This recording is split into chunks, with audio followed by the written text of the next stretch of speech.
Olá pessoal, está começando mais uma edição do Na Ponta do Lápis. E eu já agradeço a sua audiência e participação aqui na programação da TV Câmara Campinas.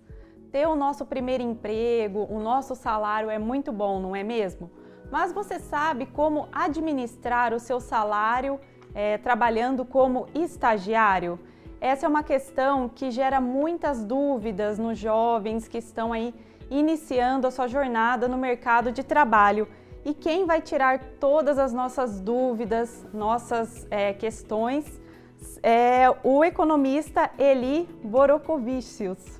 Não é mesmo, Eli? A gente vai tentar aí ajudar esses jovens que estão recebendo o primeiro salário, que é uma conquista muito grande, não é? Não sei se eu vou conseguir tirar todas as dúvidas, mas acho que é importante a gente conversar um pouquinho sobre como eu administro o dinheiro, principalmente jovens que estão começando a entrar no mundo do trabalho, normalmente assim não administravam as contas de casa, em geral são os pais que fazem isso, né? Então, assim, na hora que a gente começa a receber o nosso dinheirinho, como é que a gente lida com isso? O que a gente deve fazer? Como a gente pode eventualmente fazer? Então, a gente vai conversar um pouquinho, né? Algumas dicas importantes. Quem sabe a gente ajuda os jovens aí a conseguirem ter uma vida mais tranquila no futuro, pelo menos no que diz respeito à parte financeira. Isso mesmo. Antes, eu quero agradecer muito sua disposição em participar do nosso quadro aqui da TV Câmara, Eli. Muito obrigado. Para começar, Eli, como que o estagiário ele deve usar o salário? Bom, acho que primeiro é importante a gente dizer que ao longo da nossa vida, né, a gente vai passando por diversas fases. O jovem ele tem muita energia e ele recebe pouco dinheiro, ele está começando, ele tem menos experiência. À medida que a gente vai crescendo, que a gente vai se desenvolvendo, que a gente vai adquirindo mais propriedade naquilo que a gente faz, a gente tem uma remuneração maior, né? Por uma razão bastante simples, é a experiência que você tem, são cargos que você vai ocupando, normalmente cargos de liderança, de gestão, e aí o dinheiro vai aumentando, vai facilitando a sua vida. Quando a gente é jovem, é que a gente tem a oportunidade de aproveitar melhor esse dinheiro, só que a gente recebe menos. E quando a gente vai ficando mais velho, a gente vai recebendo mais dinheiro, mas a gente tem menos energia para utilizar. E existem outras obrigações, que à medida que a gente vai crescendo, a gente vai, em alguns casos, querendo construir família, e aí as despesas começam a aumentar. Mas enquanto a gente é jovem e tem energia, a gente pensa muito no curto prazo. Esquece de pensar no médio e no longo prazo. Então, eu acho que num primeiro momento, quando a gente começa a falar de dinheiro, a pergunta é: dinheiro para quê? Para que eu preciso de dinheiro? Quais são os objetivos que eu tenho? Então, qual é o meu objetivo de curto prazo? É comprar um carro? Porque, infelizmente, o nosso transporte público deixa a desejar. E o jovem, assim, quer ter uma moto, quer ter um carro. Então, ok, quanto tempo eu preciso trabalhar? Quanto que eu preciso juntar para poder comprar um carro ou uma moto? Lembrando que quando a gente fala em veículo, eu estou falando num bem durável que é altamente depreciável. O que significa isso? Eu estou comprando um bem que perde valor. E isso não é a melhor coisa do mundo. Então, o jovem ele sonha com coisas muito grandes, ele sonha com um carrão, com uma motona. A minha sugestão é: tenta escrever, tenta colocar no papel quais são todos os seus desejos e para refletir, você precisa de um carrão ou você precisa de um meio de transporte considerando que o público não atende às suas necessidades? Será realmente que eu preciso comprar o melhor dos melhores ou eu posso eventualmente dividir essa verba e comprar um negócio um pouco mais simples, mais humilde, e a diferença eu posso, por exemplo, investir para realizar os meus desejos de médio e de longo prazo. Lembrando que a minha sugestão é, independente do quanto você ganha, 10% você faça uma reserva para pensar na sua aposentadoria, porque não dá para imaginar que as pessoas vão conseguir eventualmente viver com o INSS. Então, ter uma previdência complementar, quanto antes a gente começar, um tanto melhor, porque os juros compostos jogam a favor. Então, a dica é eles já pegarem um papel mesmo, uma caneta e já ir delimitando os objetivos ir traçando as prioridades, é isso? Principalmente o jovem hoje que gosta do mundo da tecnologia, acha, e aí eu tenho criança pequena, acha que estudar é ver vídeo, acha que fazer as coisas é simplesmente ver, assistir a vídeos e já aprendeu. Não é assim que funciona. A coordenação motor, o fato de escrever é muito importante. Então, a recomendação que eu tenho é coloca num papel, por mais simples que seja isso, é importante. 10% reserva para o teu futuro, os outros 90% a gente pode até discutir aqui um pouquinho como é que a gente vai fazer. Mas assim, os 10% precisa reservar porque a gente tem que pensar no futuro. Eu costumo dizer para os meus alunos, se tem uma coisa que eu tenho certeza absoluta, é que vocês vão envelhecer. Então, todo mundo envelhece, a não ser que aconteça uma tragédia antes, mas não é o que a gente deseja, não é o que a gente imagina, mas todo mundo vai envelhecer. Se você já sabe disso, por que não, né, fazer uma prevenção? Se antecipa, guarda o dinheirinho, porque você sabe que vai precisar disso lá no futuro. E ele, como que o estagiário, ele pode economizar o dinheiro ganhando esse valor mais menor, né? Vamos dizer assim, porque você começa estagiando ganhando aí 600, 700 reais, mais ou menos, né? Existem estágios que eventualmente remunerem um pouco melhor, mas independentemente disso, normalmente, e isso não serve para todo mundo, e assim, não existe uma fórmula mágica para todos, mas normalmente o estagiário ele não é arrimo de família, né? Então ele não é o responsável pelas contas da casa. Então às vezes ele está nas casas, eventualmente do pai, da mãe, dos pais, dos avós, então eles têm um apoio financeiro nesse período. Considerando isso, o que o jovem faz? Ele aproveita a boa parte da reserva financeira dele para gastar com coisas que tragam prazer para ele, e normalmente são os prazeres imediatos. E não é o ideal. E por aí vai. Então assim, é legal se divertir? Pode se divertir? Deve se divertir. Mas a vida é só diversão? Aí também não. Então, minha sugestão é que 10% você reserva para o teu futuro, 10% você guarda, né, para poder se divertir, para poder fazer aquilo que você quiser, mas não pode passar muito desses 10%. É sempre 10, 10, então. 10, 10 e depois a gente pode brincar com os outros 80% aí. Mas assim, o que acontece? Se a gente for pensar num salário de R$700, são R$70, 10%. Dá para fazer muita coisa com isso? Não, não dá para fazer. É difícil? Mas ninguém disse que seria fácil. Existe dentro da área financeira uma frase que eu gosto muito que diz assim, não importa o quanto você ganha, importa como você gasta. Então a gente precisa entender a forma como a gente pode gastar e muitas vezes a gente vai ser obrigado a se privar no curto prazo de alguns desejos, alguns sonhos, para que a gente possa ter a tranquilidade no futuro. Então, é pouco dinheiro? Vai dar para sair todo final de semana? Não usando dinheiro, mas a gente pode usar criatividade e eventualmente sair para fazer outras coisas gastando menos. Então, se eu vou para um bar para beber e eu vou gastar essa verba toda num único final de semana, os outros 3 eu vou ter que pensar em outras formas de me divertir. Eu vou para um parque público, vou fazer um exercício, vou com os amigos, enfim, precisa ter um pouco de criatividade para o lazer, para a diversão, sem o uso do recurso muito superior àquilo que a tua vida te permite ter. E muitas pessoas que estão nos acompanhando nesse momento também devem estar se questionando, né? Tem algum período que os estagiários, os jovens precisam ter algum certo tipo de cuidado? Porque eles não têm 13º salário. E, por exemplo, chega fim de ano, tem promoção, tem as compras de Natal, liquidações, também tem que tomar cuidado nesse período, não é? Olha, a educação financeira, ela ajuda muito nessa questão do comportamento para evitar a compra compulsiva.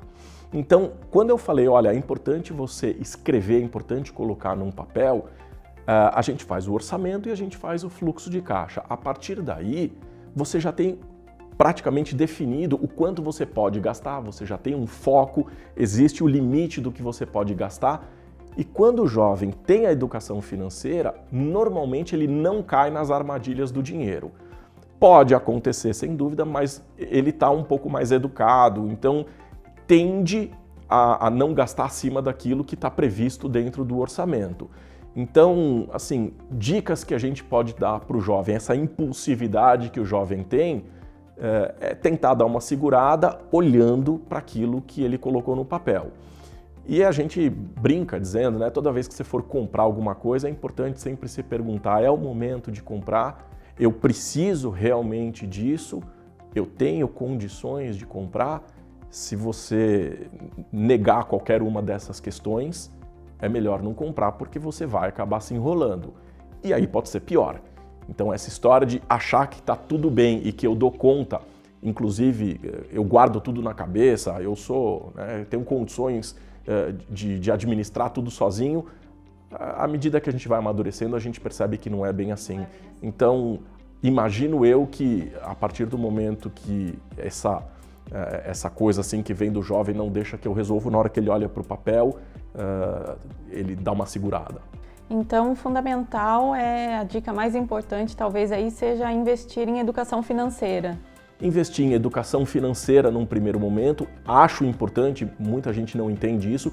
Hoje a gente percebe que as escolas já estão se dando conta da importância que tem a educação financeira, porque educação financeira não é só falar de dinheiro, né? É falar de organização mental, organização das coisas.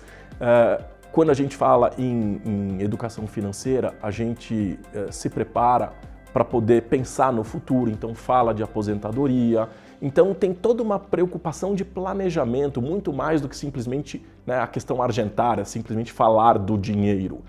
E eu costumo dizer que educação financeira tem relação com responsabilidade, com respeito, e aí é respeito àquilo que eu posso, àquilo que eu não posso, respeito ao próximo, fazer as coisas certas, de forma adequada, com ética, com padrões morais elevados. Tem a questão da organização e da autonomia, porque o dinheiro traz liberdade e eu preciso aprender a lidar com isso. Então, a gente percebe que a falta do dinheiro traz problemas complexos para as pessoas, mas o excesso do dinheiro também. As pessoas não sabem o que fazer, enlouquecem, ficam perdidas, gastam de forma... não conhece prioridade, que é uma das coisas que a gente fala na educação financeira, né? As pessoas se perdem, enlouquecem, fazem coisas erradas, se endividam demais, passam a ficar inadimplentes e isso vira uma bola de neve que ela não consegue sair. E falando, né, nessa questão de dívidas, né, a pessoa fazer compromissos que não vai conseguir pagar, o jovem também deve se atentar aí caso tenha algum imprevisto, por exemplo, está na empresa e de repente é dispensado. É bom ele também ter uma reserva? Isso. Além desse então, 10%? Dos 80% que a gente tinha, né? Então assim, 10%, vamos lembrar, a gente guardou para aposentadoria. 10% a gente guardou para se divertir. 10% a gente guarda para os imprevistos. É um dinheiro que a gente faz uma reserva para casos emergenciais. Então, eu tinha... Né, tô querendo comprar um carro. Tô querendo reformar a casa, eu tô querendo fazer uma viagem, é desses 10% que eu vou tirar. Então eu tenho um dinheiro guardado para a realização desses pequenos sonhos e para imprevistos. E aí já matando os outros 70%, né, o que a gente vai fazer? 55% é para as contas do dia a dia, então eu preciso comer, eu preciso me alimentar, eu preciso limpar a casa, eu preciso... água, luz, né, a energia, o gás, essas coisas, ajudar eventualmente em casa, que eu acho importante o jovem ajudar em casa, né? Fala-se muito pouco sobre isso, porque o jovem ele vive dentro de casa, é sustentado pelos pais, quando ele começa a ganhar o dinheirinho dele, ele acha que é tudo para ele, muitas vezes ele esquece de ajudar em casa. Então acho que é importante sim, né? Nem que converse com os pais, olha, não é muito, mas tá aqui um pouquinho, né, da minha ajuda, né? Contribuição dentro de casa, eu acho que é importante. Isso é importante até para ele mesmo, né? Se sentir importante, não estou dando gastos para o meu pai, para minha mãe e tal. Então, 55% a gente reserva para isso. 5% presentes, doação, essas coisas. E aí vai ficar só 10% que a gente tem que investir na educação. E isso é uma coisa que não dá para abrir mão, porque a gente precisa o tempo inteiro se educar, a gente precisa se especializar. O estagiário, é importante que ele pense eventualmente, aí, se ele está estagiando, ele está fazendo uma graduação. pense numa pós-graduação. Se eventualmente quiser migrar para pesquisa, enquanto estiver na universidade, faça um IC, iniciação científica, comece a pensar num mestrado, num doutorado, né? Isso leva tempo, mas é importante já ir pensando o que é que eu quero para a minha vida e como é que eu me organizo para poder realizar esses meus sonhos. É isso até que eu ia questionar, se seria importante esse valor separado, né? Investir em educação mesmo. Cursos, idiomas, pós-graduações, isso é também fundamental. É fundamental porque hoje a gente precisa falar mais de uma língua, então o inglês é necessário, a educação financeira é necessária. Agora, não quer gastar em curso? Compra um livro, é uma questão de cultura, também educação, assinatura de jornais eletrônicos, revistas, magazines, essas coisas. É conhecimento, então conhecimento e cultura, até para poder conversar com as pessoas, dialogar. É importante a gente estar antenado, sabendo o que está acontecendo. É uma geração, assim, um pouco mais de... gosta de vídeos curtos, essas coisas, mas precisa de um aprofundamento, especialmente quando diz respeito à sua profissão. É aquilo que você escolheu fazer. Então, o que é o estágio, né? Ele está trocando o conhecimento que ele tem, a energia, o tempo dele por dinheiro. E se é isso que ele escolheu para a vida dele, ele tem que sentir prazer em fazer isso.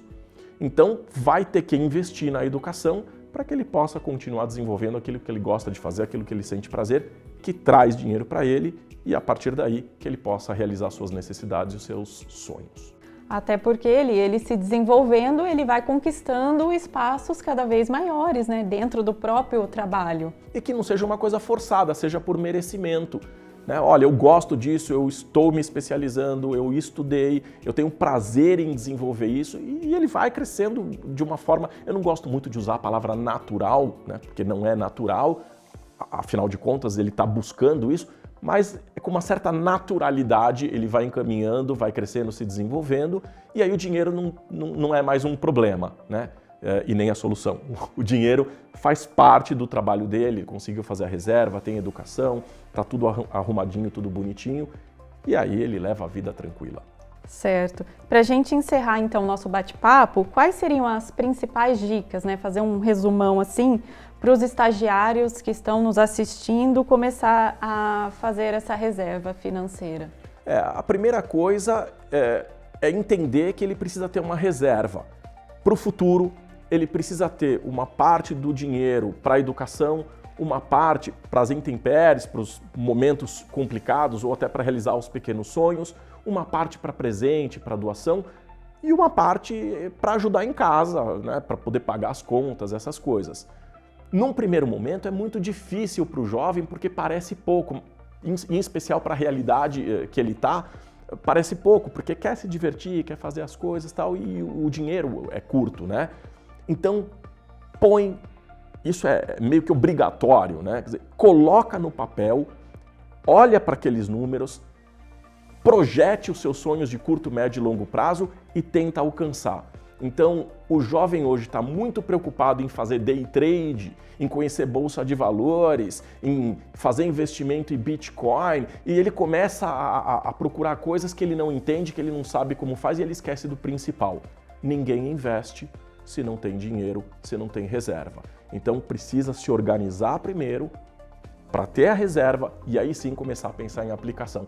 Aí, num segundo momento, vai estudar a respeito de investimento, conhecer produtos financeiros, para poder melhorar a rentabilidade do dinheiro que está lá guardado. Tá, joia. O primeiro, então, é saber aí fazer essa reserva, depois pensar mais alto e investir, não é isso, Eli? Uma coisa de cada vez. De cada vez, né? Para não atropelar. Eli, muito obrigada pela sua participação aqui no nosso quadro da TV Câmara Campinas. Eu que agradeço. Espero que os jovens que estejam nos vendo aqui nos ouçam, porque os jovens não gostam de ouvir os mais experientes, mas que nos ouçam de coração, que a gente passa essas informações. A gente estudou muito para poder estar aqui conversando e ajudando a essa geração que está chegando. Então, que eles nos ouçam e que possam crescer, se desenvolver e muito sucesso aí para os nossos telespectadores. É isso aí, gente. Ouçam as dicas do Eli, hein? E anotem tudo na ponta do lápis. O nosso quadro vai ficando por aqui. Você pode acompanhar esse e outros quadros da TV Câmara Campinas no YouTube da TV Câmara. Obrigada, né? E até breve, até a nossa próxima edição. Tchau, tchau!